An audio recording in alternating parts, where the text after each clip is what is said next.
anniversary of the Great Fire, the event that shaped modern Chicago, giving the city its identity of strength and perseverance, a place that makes no little plans. But given a clean slate to rebuild the city from the ground up, how did those in power shape society? It's a question WGN's Mike Lowe is asking scholars, historians, and experts in part 2 of A Distant Fire. Chicago built the tallest building in the world, reversed the flow of a river, and put a refrigerator in the end zone.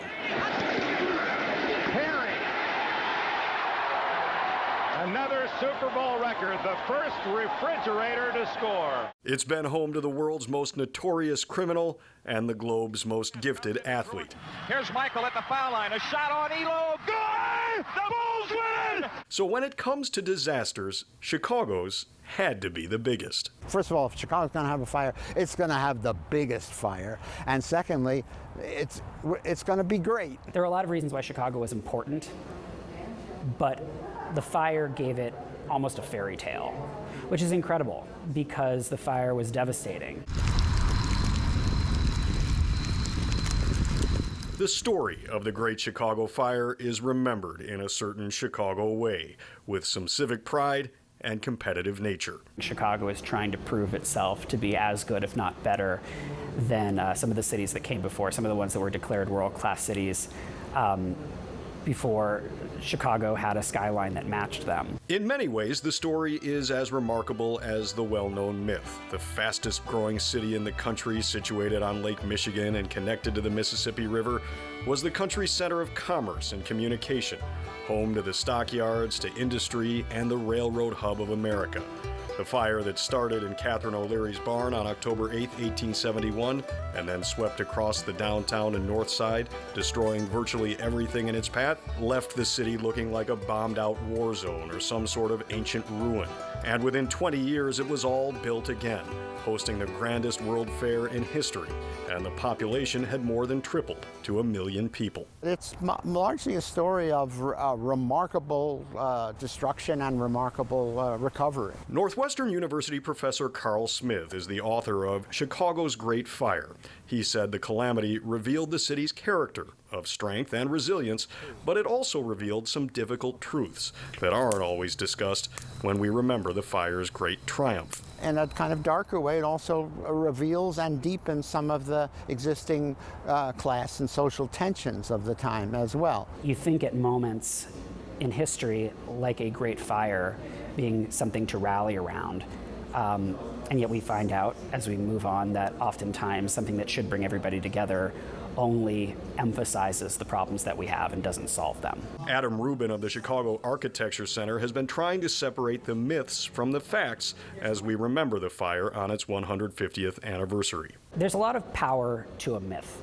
There's even a lot of truth to a myth. When we have the luxury to look back 150 years, and we're growing as a people and trying to think about how we tell stories and how we are more representative and how we elevate voices of people whose voices were not included when the story of the fire was first being recorded, we can come to it with a little bit more of a critical eye. The Chicago that burned was a city of problems, both structural and social. The Chicago that was rebuilt fixed some of those structural weaknesses, but left many of the social divisions by design. They approached their work in terms of rebuilding the pre-fire status quo. So the inequalities, the divisions that existed before the fire, instead of trying to remedy those, they actually went about rebuilding those. Chicago History Museum curator Julius Jones says there's a parallel to the COVID-19 pandemic. We wanted to do is provide a historical example of a lesson that in a lot of ways we should not follow, right? We should not sort of try to rebuild the pre-pandemic status quo because we understand that the pandemic itself exposed some of the deficiencies of that, and that instead we should really think imagine holistically about building a more inclusive and equitable city, country, world coming out of the pandemic. The Great Fire also revealed a time-tested tendency to blame the other, or immigrants, for any problem that arises in an established society. This was, in many ways, what we want sometimes. When something happens like this, we want to know why, and we go first to the things we already believe. So, yes, this clumsy Irish woman confirms our ideas. They turned her into the scapegoat and the city the victim, when in fact she is basically the longest enduring victim of the Great Chicago Fire. The city was also rebuilt to explicitly keep racial groups separated, a legacy that lingers today. Racism is always there.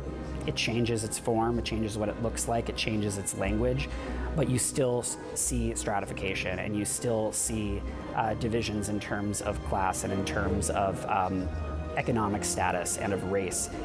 And it's one of the burdens that Chicago has carried with it from the very beginning. There is also a tendency in telling the Great Fire story to condense history, using it as a before and after pivot point, when the reality is reforms and innovations took decades. Fire codes, for example, were not immediately changed.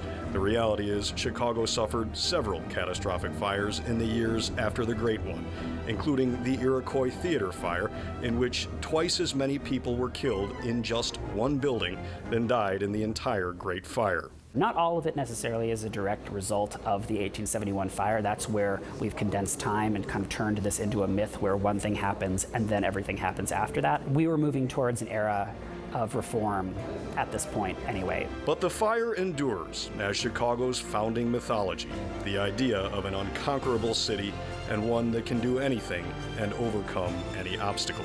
It is a part of the fabric of our city. A lot of good has come from perpetuating this idea that Chicagoans are tough and can do anything. And this is not a moment to say, yeah, but none of that is important. It is important, but so is telling a broader story. The reality is more complicated. It's a growth that occurs in fits and starts. It's a growth that leaves some people behind, and those were some of the elements we wanted to communicate as well in this exhibition. It is a spirit that still glows in the memory of a distant fire.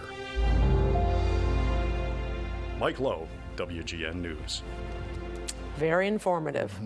Tom Skilling's tracking summer-like weather in October. There's even warmer weather on the way for the weekend. Your full forecast less than 10 minutes away. Also,